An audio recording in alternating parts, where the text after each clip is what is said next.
Welcome to the Deep Dive.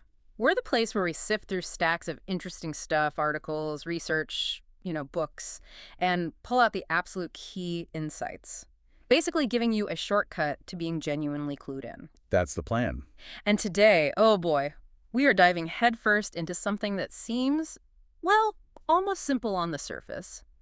But it runs everything. I'm talking about the loop. Right, loops. They're absolutely everywhere, aren't they? Everywhere. Your breath, the seasons turning, even how we string words together, the sentences we're speaking right now. And that's our jumping off point. Because today we're exploring this really fundamental concept, recursion. Recursion. Okay. Yeah. Yeah. And our main source for this, Skylar Fiction's Recursive Systems, Recursive Damage, from syntax to Skyfall, puts it really clearly. It's basically a structure that defines itself by referencing itself. Okay. Defines itself by referencing itself, like looking in a mirror. Kinda, yeah. Imagine a loop, but instead of just repeating the same thing over and over, it allows incredible complexity to just emerge, Yeah. often from really simple starting rules. It's not just repetition. The key word here is generation. Generation. Creating something new from the loop itself. Exactly, creating new layers, new outcomes, all from within its own self-referential process. Okay, so that's our mission then for this deep dive with you. Skylar Fiction takes us on this wild ride, doesn't it? Through language, computer code. Genetics, even climate engineering, it's incredibly broad. It really is. So we're going to pull out the most crucial insights, how recursion works, how it builds things up, but also, and this is critical, how that same power can twist things, how it can hide things, create feedback loops of harm. Yeah, the concealing aspect is huge. Ultimately, this is about trying to reveal those hidden architects, Yeah. the unseen structures shaping our world. And why this matters to you, the listener, Yeah. is, well, it's pretty profound, actually. Right. This is like getting a shortcut to understanding forces you probably feel but maybe can't quite name. How institutions talk around responsibility. Uh-huh. How the tech you use shapes decisions for you. Yeah. Even how our environment, our actual planet, is being actively altered. Get ready for some aha moments. Seriously, because once you start seeing recursion You see it everywhere. Legal fine print, weather patterns, social media feeds. everywhere. Okay, let's do it. Let's unpack recursion. Unpacking recursion, the architect of everything, chapter 1. Right. Let's really get into it. We've said the word, but what is recursion, like, at its absolute core? It sounds technical, maybe mathy or computer sciencey, but the source says it's way more fundamental than that. It is. Fundamentally, it's that structure defining itself by referencing itself. Russian nesting dolls. Yeah. Each one has a smaller version inside, right? Yeah, down to the tiny one. Or maybe a maze. How do you solve a maze recursively? You don't map the whole thing at once. The rule might be, at a crossroads, pick a path. If it's a dead end, backtrack, try another path at this crossroads. If that leads to another crossroads, just apply the same rule again. Okay, so you keep applying the same instruction to smaller versions of the problem. Exactly. Until you hit the base case, the exit, that's when the recursion stops calling itself. And the book really stresses it's not just repeating, it's generating. Each step builds on or processes a smaller, self-similar piece of the puzzle. So it's like a set of instructions that calls itself again and again until, bam, it hits a specific condition and then it sort of unwinds back out. Precisely. That unwinding is often where the solution emerges. It's elegant, really. That's fascinating. And the source says this isn't just a programming trick, it's everywhere. Like everywhere, everywhere. Oh, absolutely. It's a pattern woven through reality. Take language, human language. Okay. The linguist Noam Chomsky, his work on generative grammar, he basically showed recursion is the engine behind language. Right, making infinite sentences from finite rules. Exactly. A limited set of grammatical rules lets us produce a literally infinite number of unique, meaningful sentences. Think about, this is the house that Jack built. Simple. Uh-huh. But then you recursively add, this is the dog that chased the cat that lived in the house that Jack built. And you could keep going. The mouse that ate the cheese. That lay in the house that Jack built, theoretically, forever. Embedding clauses within clauses. Yeah. That capacity, that's linguistic recursion. It's what allows complex thought, narrative, you name it. Mind. Blown. So language isn't just words, it's this recursive engine churning out meaning. Wow. But it doesn't stop there, does it? Computation. Not at all. It's absolutely foundational in computer science. Programming languages rely heavily on recursive functions. They break down big, complex problems into smaller, identical types of problems. Like the maze example. Exactly. Or calculating a factorial 5 times 4 times 3 times 2 times 1. Yeah. A recursive function for 5 factorial basically asks for 4 factorial, which asks for 3 factorial, and so on down to 1 factorial, which is just 1. That's the base case. And it unwinds back up. Right. Once it knows 1, it calculates 2, then 3, all the way back to 5.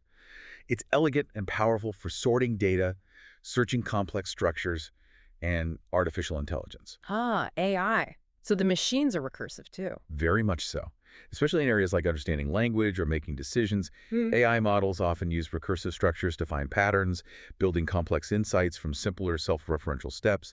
It's deep loops processing information. Okay, deep loops takes on a whole new meaning there, maybe a slightly creepy one. And then biology, life itself. Yes. The source argues DNA, our genetic code, is profoundly recursive. The way it replicates, the way mutations happen, it's all rule-bound and self-referential. How so? Well, think about cell division. DNA literally uses its existing strands as templates to make new ones. That's direct self-reference. The code copies itself. And when tiny errors happen, mutations, those become part of the new template for the next generation. This constant copying and slight variation, it's pure recursion. It allows life to generate, adapt, evolve. It's a code written in loops, building everything from proteins to us. Incredible. From sentences to software to our own cells, recursion all the way down. And the source even pushes it to environmental systems, setting up later chapters. Indeed. Big systems like the Earth's atmosphere, the oceans, the carbon cycle, the water cycle, they all operate recursively. They have natural feedback loops, cycles, self-regulating flows. It's like the thermostat in your house, but on a planetary scale. Sort of, yeah. Much more complex, obviously. But these natural recursive systems maintain balance.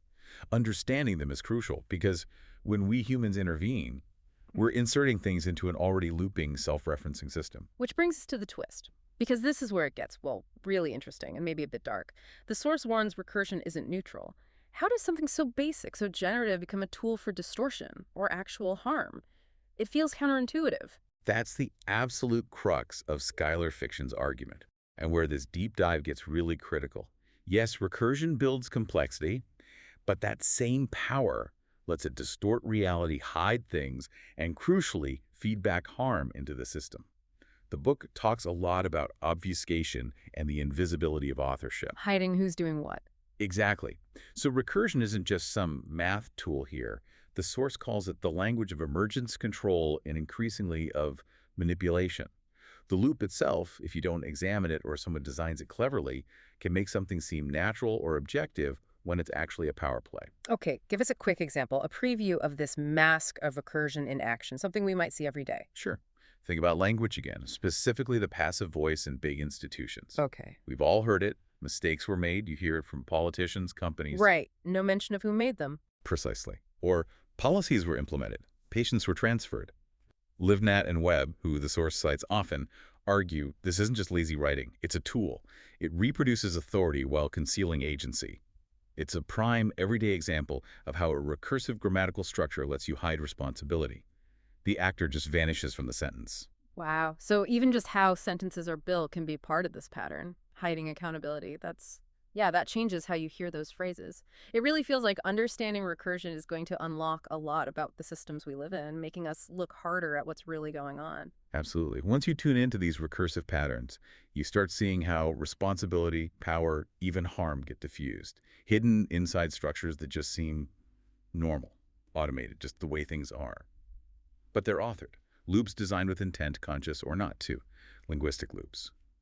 The Grammar of Silence, Chapter 2. Okay, so moving from the general idea into specifics. Language. We use it all the time, mostly without thinking. But this deep dive really insists that language isn't just recursive. It can be used as a system of control. Right. We mentioned Chomsky's idea, infinite productivity, this amazing ability to generate endless meaning from limited rules. Yeah. But Skylar Fiction flips that coin. Infinite productivity also means an infinite capacity for manipulation. Language isn't just a neutral tool for sharing ideas. It's inherently a system. It carries power, structure, authority, and it can be used to shape narratives, control perceptions, even limit someone's sense of their own agency. And the main way it does this, according to the source, is by using syntax itself to hide who's doing what, obscuring agency. Precisely. And it's maybe most obvious, maybe most insidious, in institutional language. Think legal documents, bureaucratic forms, medical notes, or corporate press releases That's fine print nobody reads. Exactly. Or the jargon-filled reports. Yeah. These texts often use layers of nested clauses that's recursion and very deliberately use the passive voice. The result sounds objective, factual, but functionally, it's often evasive. Like, it has come to our attention that a discrepancy occurred, or patients were transferred, or guidelines were updated, procedures were followed. In every case, something happened, but who did it? It's vague or missing. Right. And LiveNet and Webb nail this. This linguistic deactivation of agency, they say, isn't accidental. It's central to how institutions keep control, how they distribute blame without actually taking it.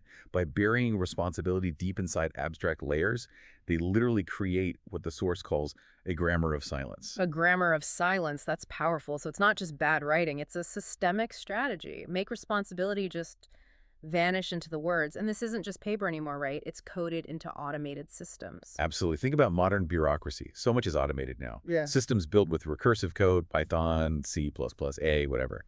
They inherently replicate these same passive, agency-hiding patterns in their outputs. Like those emails. Exactly. That email saying, your application has been denied, or a notification, you have been flagged for review. Syntactically, it's passive the system did it, but the system isn't named as an actor. And procedurally, it's recursive. It's the result of algorithms running through loops, often complex ones, designed by humans but operating without visible authors. The machine itself speaks the grammar of silence. Perfectly put. The digital system automates the process, removing the human touch even further, making the source of the decision incredibly hard to find. The system is the authority, and its language is designed to deflect accountability. It creates this depersonalization, not just hiding the actor, but impacting the person on the receiving end, erasing responsibility, authorship. Human feeling, almost. Does this connect to Foucault's ideas, like a technology of the self? It connects directly. This linguistic recursion isn't just about hiding actors. It erases responsibility, authorship, and even human subjectivity. It enacts what Foucault called a technology of the self. How so? Individuals aren't just passive recipients. They're actively shaped by systems that deny their agency through language. The syntax teaches you how to talk about yourself, your problems, in ways the system understands and prefers, ways that reinforce its power. So instead of saying, I was harmed because they were negligent, You learn to say, an adverse outcome occurred. Instead of, they fired me unfairly, it becomes, my position was eliminated due to restructuring. The recursive grammar doesn't just reflect a lack of agency, it actively produces it. It conditions you to adopt the system's detached perspective. we're subtly programmed by the language of the systems we interact with. Wow. And the law. Yeah. That must be a prime example of this recursive logic taking over. Oh, definitely. Legal language is maybe the ultimate institutional recursive system. Think about those death clauses. If the plaintiff failed to file within X days, then the prior judgment is affirmed, unless condition Y was met, provided that notice Z was given. Makes my head spin just hearing it. Right. These nested self-referential rules don't just outline procedures. They build a rigid recursive logic that often feels more like computer code than human ethics. The law becomes this machine, processing inputs according to its internal loops, often regardless of nuance, context, or fairness.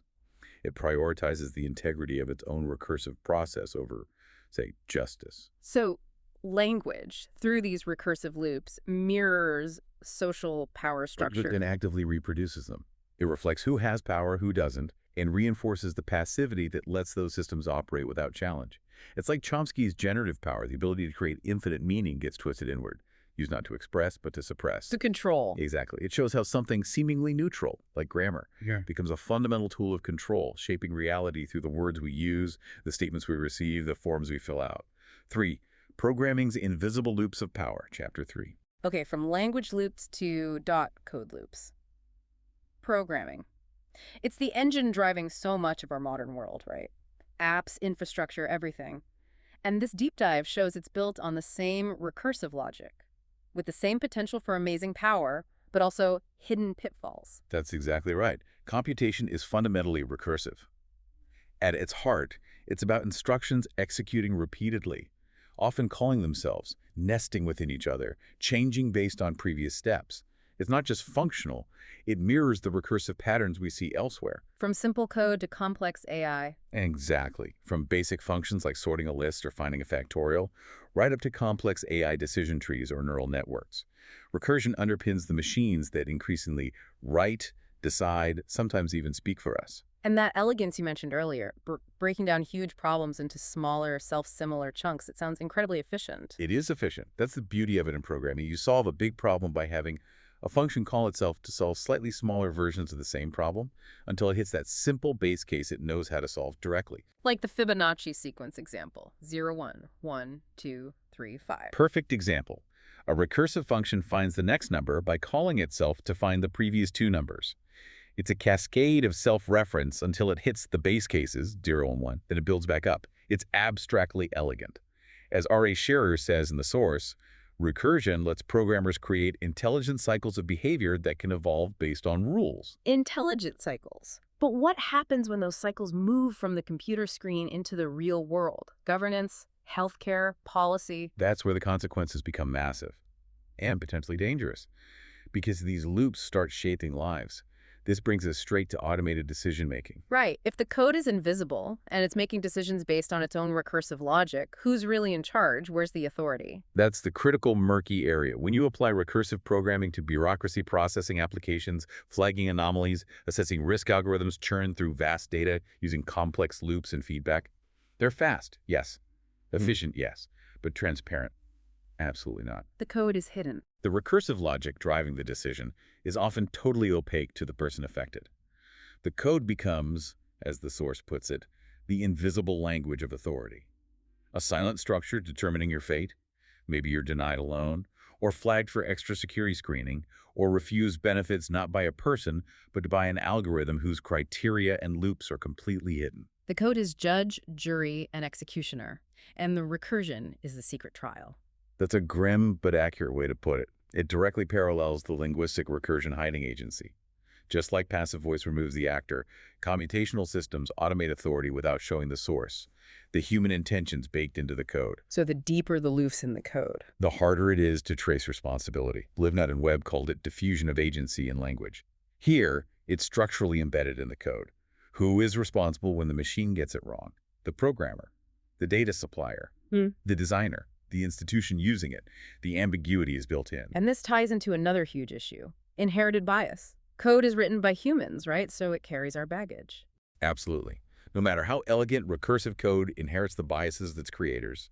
And crucially, the biases embedded in the data it's trained on, which often reflect historical inequalities. This is a massive vulnerability. And remember, the base case. The exit condition, stop the loop. Right. Essential in programming to prevent infinite loops, crashes, stack overflows. But what happens when institutional recursion, especially in automated systems, lacks a good ethical base case? No effective appeal process, no human override, no correction mechanism. The system spirals. Exactly. Individuals get trapped in algorithmic loops with no escape. The source has this chilling line.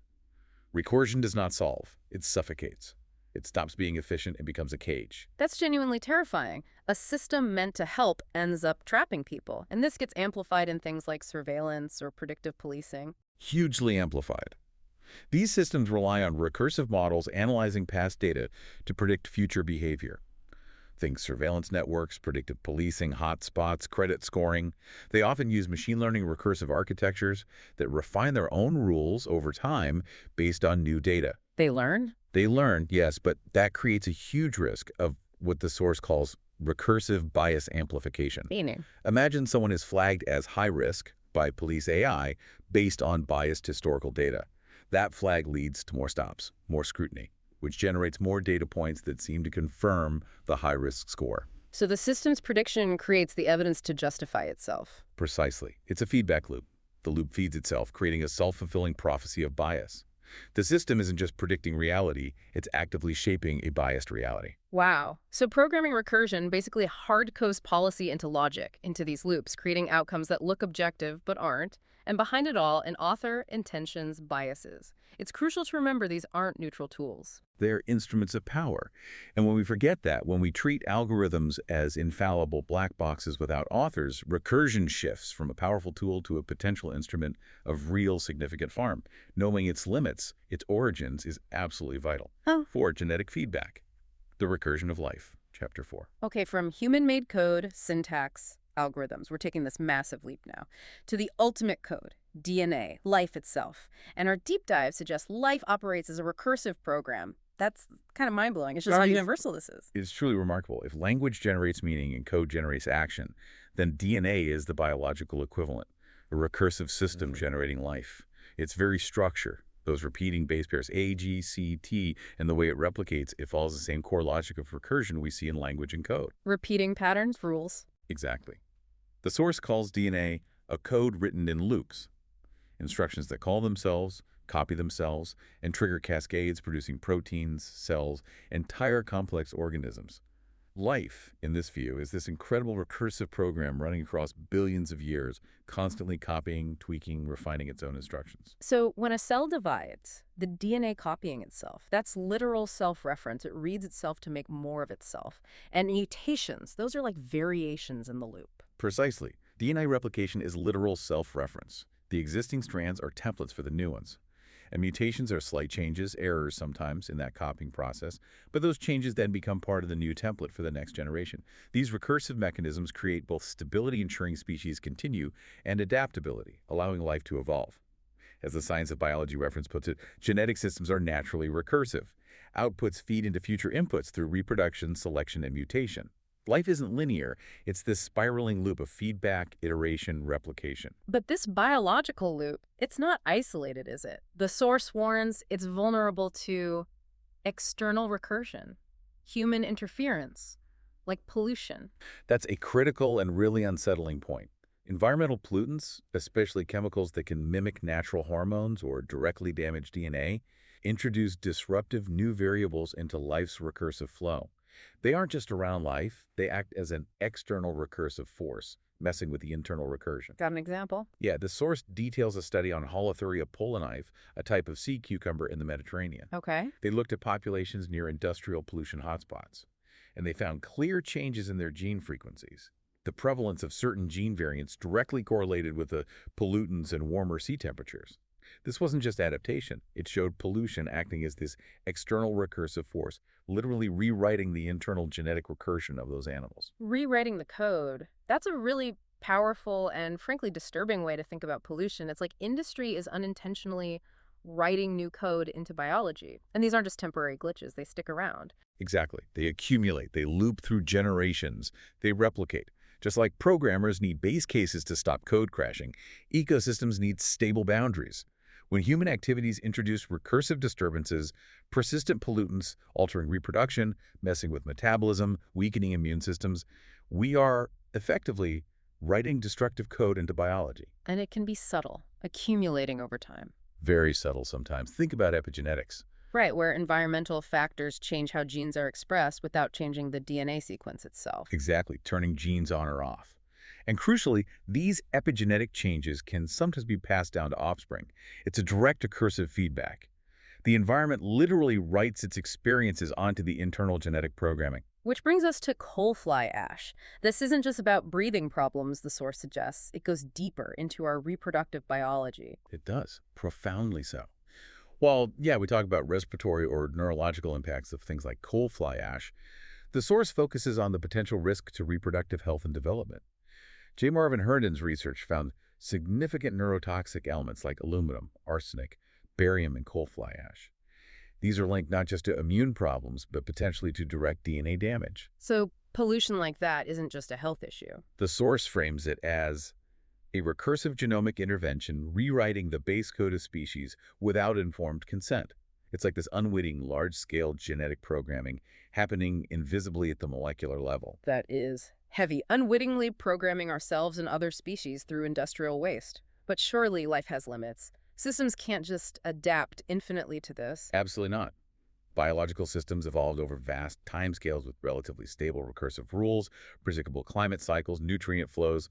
When you overwhelm them with recursive disruptions, constant chemical inputs, generational toxin exposure, rapid environmental shifts, the outputs become unpredictable, destructive, Leading to rapid genetic drift, population collapses, maybe even new diseases emerging as these recursive byproducts of a system breaking down, struggling to cope with changes that undermine its very viability. So messing with biology this way is like inserting foreign code into the deepest loops of life. The question isn't, can we do it clearly? We are. But do we have any real clue about the long-term consequences? That's exactly it. Like code and language, biology has its limits, its breaking points, and the source warns starkly. Recursion without boundaries becomes recursion without mercy. It's a profound reminder of the responsibility we have when we interfere with these fundamental, self-replicating systems of life. Climate engineering and recursive harm, Chapter 5. And this leads us to maybe the most unsettling, the most globally significant application of recursion discussed. The sky itself, our atmosphere. It's not just scenery anymore. The source argues it's become a laboratory where we're actively writing new, potentially very dangerous recursive code. It's a sobering perspective, isn't it? The 21st century has kind of transformed the atmosphere, at least conceptually, into this planetary experiment zone. Climate engineering, or geoengineering, is presented as this ultimate recursive act, a deliberate intervention into the planet's incredibly complex natural feedback systems. Systems that already work recursively. Exactly. The atmosphere naturally responds in cycles, loops, and self-regulating flows.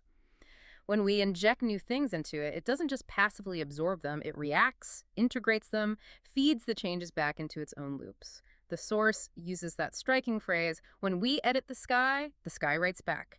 It captures the inherent responsiveness, the recursive nature of it all. And one specific, highly controversial tool mentioned is aerosolized coal fly ash for stratospheric aerosol injection. And the source suggests this might already be happening. Yes. While a lot of geoengineering talk is theoretical, the source highlights J. Marvin Herndon's 2015 study.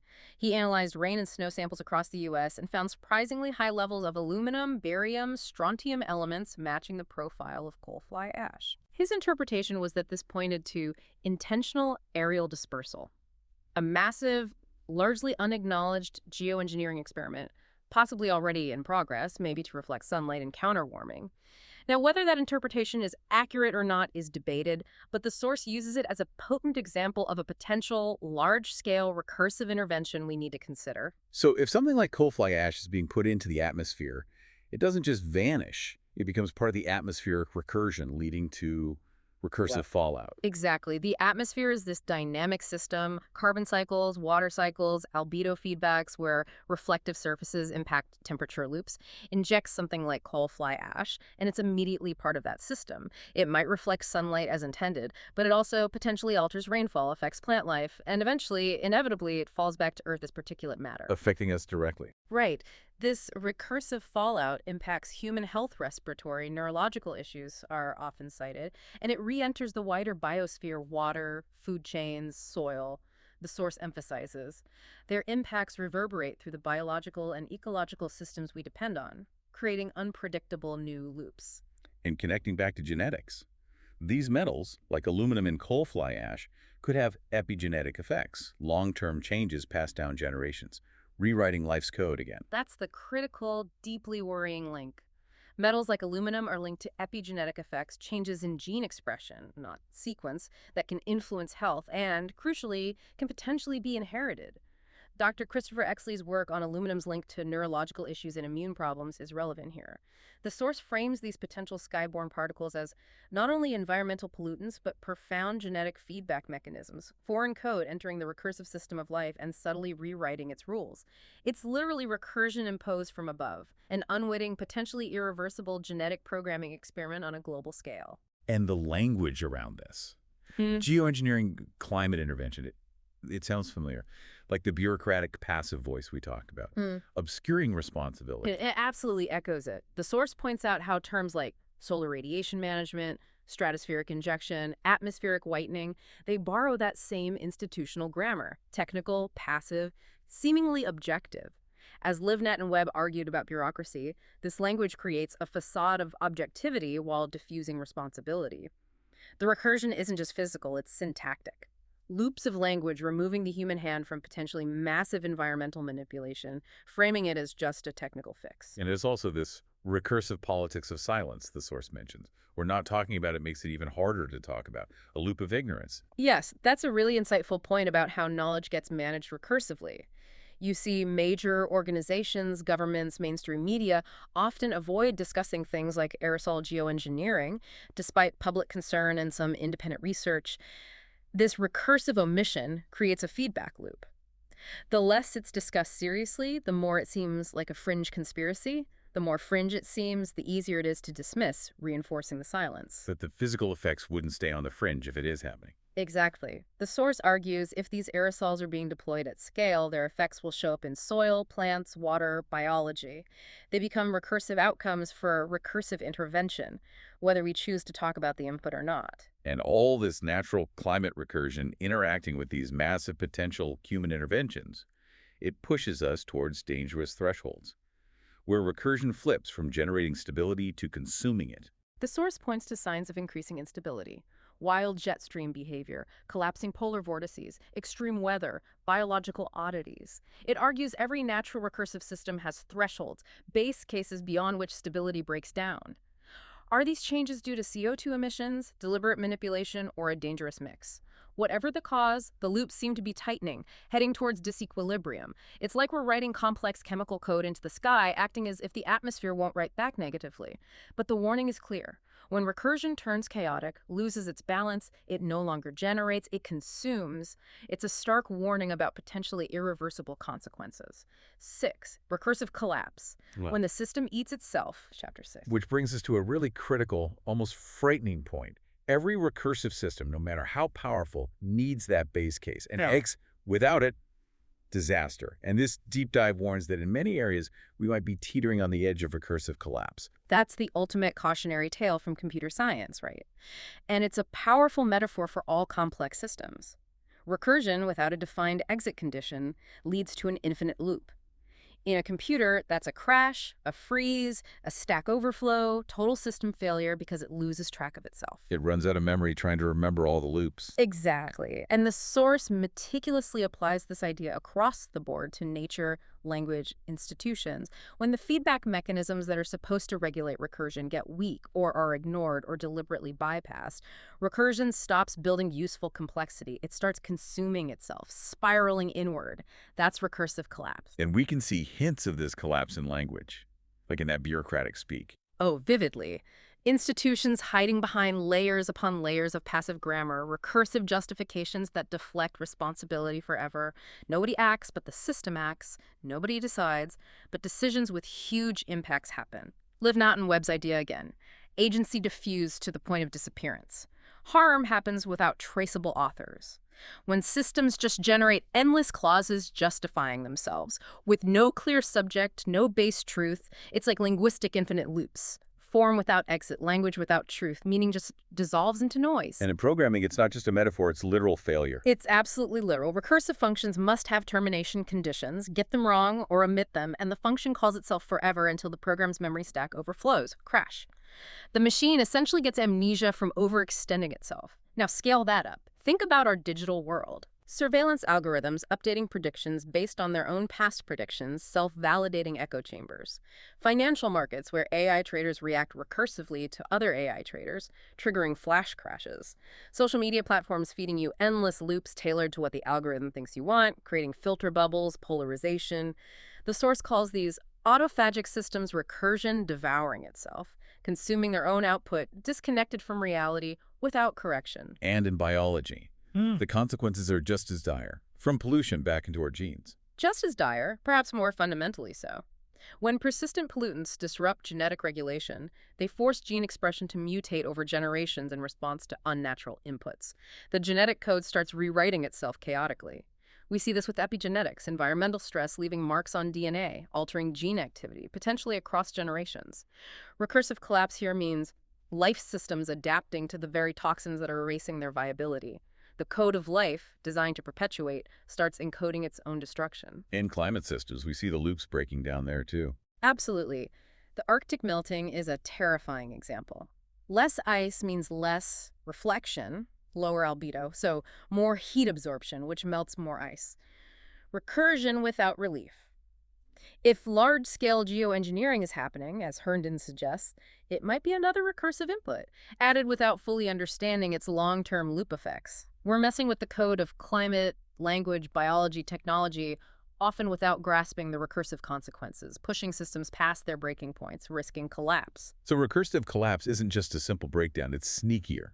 It can look like growth or complexity while it's actually eating itself from the inside. That's the really disturbing paradox. The source puts it brilliantly. It looks like growth, innovation, complexity, but beneath the surface, the loops no longer lead forward. They close in on themselves, producing noise instead of meaning. Output without correction, power without responsibility. Activity, yes. Progress, no. It's disconnected. And the analogy used is pretty stark. Yeah, the cancer analogy. When recursive systems lose their grounding, they don't just crash, they turn cancerous. The code multiplies itself for no reason but survival. Meaning becomes metastasis, self-consuming growth leading to systemic death. It's a chilling image. Truly chilling. Yeah. But thankfully, the deep dive doesn't just leave us there in despair. There's a possibility of change, a glimmer of hope. Yes, definitely. The source is clear. Collapse is a real risk, but it's not inevitable. In every recursive system, it states, there remains the possibility of rewriting the function, of introducing a new ethical base case. And the very first step, it begins with recognition, with refusing the passive grammar, refusing the outsourced decision, refusing the toxic loop. If recursion is how things work, then conscious interruption, deliberate rewriting has to be our response. This sets us up for the final crucial part, recursive ethics. 7. Recursive ethics, writing loops that heal. Final chapter. Okay, so this whole deep dive has shown the incredible power, the hidden dangers of recursion everywhere. Which brings us to the absolutely vital question. How do we live in a world built on these loops? How do we consciously, deliberately write ethics into the code, into our language, our tech, our relationship with Earth? The core moral point the source makes is that the question isn't whether we intervene. We're already in these systems, we participate, we shape them constantly. So the real question is how we write into the recursion. Changing the code from within. Exactly. We've seen recursion generate beauty, life, complexity.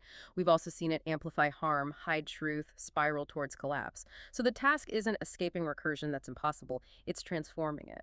Consciously designing ethical base cases, building loops that self-correct, not self-destruct, creating systems where feedback leads to care and transparency, not just control and efficiency. And it starts with awareness, really seeing these patterns, recognizing that systems reflect back on themselves. That's the foundation.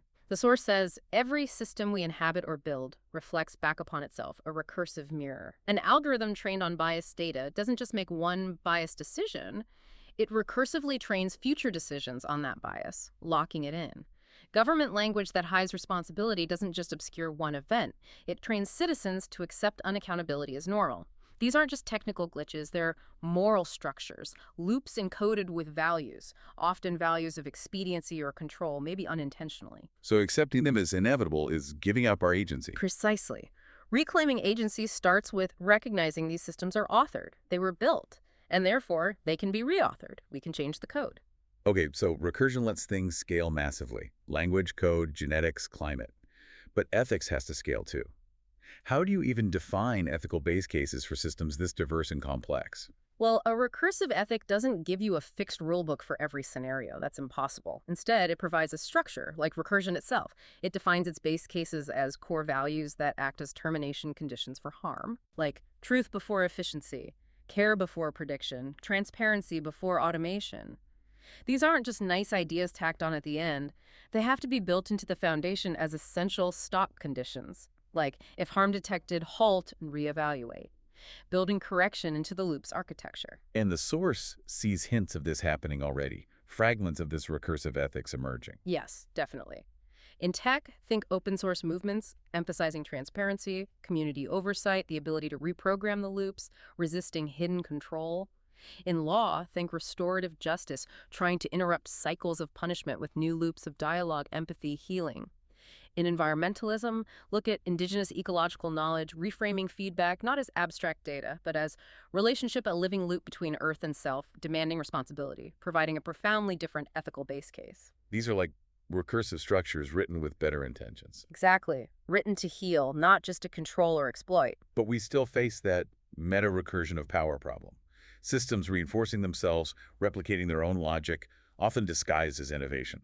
That's the really deep challenge. Surveillance tech leads to algorithmic policing, which generates data justifying more surveillance. Corporate greenwashing leads to risky geoengineering proposals, which then require more PR spin. The source warns every loop left unchecked becomes its own justification. It just reproduces its own power. So how do we break that meta loop? Recursive ethics demands consciously inserting reflection, contradiction, and humility into the process itself. Questioning the loop's premises, building in mechanisms for self-critique, that's the difference between blind automation and genuine human autonomy and responsibility. So wrapping this all up, what's the big takeaway for us personally? These systems aren't out there. We're in them. That's the undeniable reality. The source puts it starkly.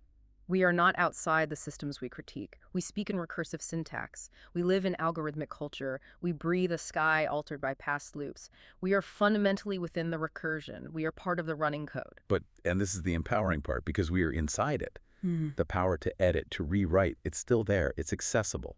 Yes, that's the crucial, hopeful message. We can edit the code. Not all at once, not perfectly, not easily, but meaningfully. The ultimate takeaway is this. A recursive system is only as ethical as the intention written into its loop, into its base cases, its feedback mechanisms. And the intention we should aim for. The source offers a powerful guiding principle. Let ours be this: return truth, return justice, return life. Wow. Okay. This deep dive has really unpacked the incredible, pervasive power and the often hidden dangers of recursion. From language to code to biology to the climate, it showed the real risks of loops left unexamined or uncontrolled. But understanding these hidden systems, that gives you power. The power to question, to demand transparency, to see the human choices behind the seemingly objective system. So the final thought to leave you with is this. If our world is built on these powerful recursive systems, what new base cases, what fundamental ethical rules do you think we urgently need to consciously embed in our language, our technology, our relationship with the planet, to make sure our loops heal rather than harm? Keep an eye out for recursion in your own life. The news you read, the apps on your phone, the policies you encounter, maybe even the loops in your own thoughts. Once you start seeing it, you really can't unsee it. And that's where the real work, the thoughtful engagement, truly begins. Thanks for joining us for this deep dive.